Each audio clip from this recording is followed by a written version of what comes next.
So we are working on the underpainting again for Freedom and Friends. I went back a little bit so you could see what we had done, and now we're gonna head into new things we were working on. This is stuff we'd already had finished. A little cloud texture. I am using a Filbert number 2, rather stiff brush with a lot of bounce to it. And today we did this live on Twitch. It's a new platform for me. It's interesting, so if you want to listen to someone chinwag about regenerative agriculture and paint pictures, that's probably what I'm going to be doing on there. It's a lot of fun. It reminds me of hanging out at the Bickfords or Howard Johnson's back in the day and just drawing all evening and talking to people and just making art. I really enjoyed that. We would always dream about becoming tattoo artists and working towards that goal. That's going back over 30 years in some cases. Jeez. So in this, basically what I'm doing is building the under layer of the painting, the complete underpainting. Basically the underpainting carries the tonal work of the color, and even if the color for some reason loses its chroma, loses its light fastness over time, you retain the values of the painting. It's probably unnecessary at this point in the time. Most pigments are much stronger than they used to be, I think. But I enjoy the process, and I think it makes the painting have a lot more depth.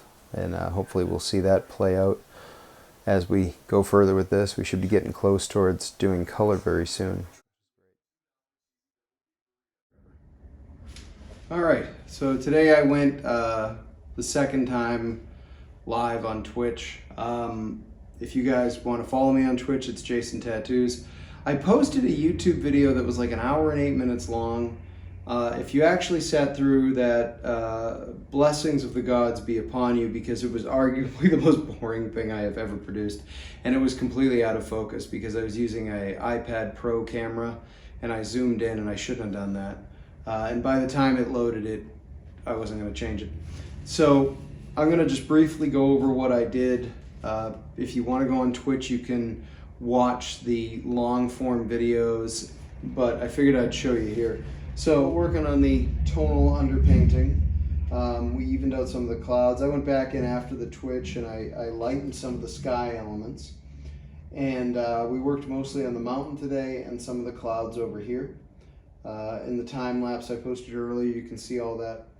We just added some foreground here, and some of our tree line is in suggested, and I'm actually having a lot of fun with this cloud behind Freedom here. Trying to draw the eye this way. In the video on Twitch, I talked about how I was building a large open area of light contrast for this dark foreground tree to sit forward from. Just compositionally, it's better. I had somebody ask, is this a actual scene that exists? No. If you're from New England or you've been to New England, there are very few places that you can actually see the layout of the land because our forests are so thick. It's the reason why you don't see a lot of sky here. While there is a lot of elevation and you can get up to elevation and see things, there are some mountains like the hike at Rhododendron State Park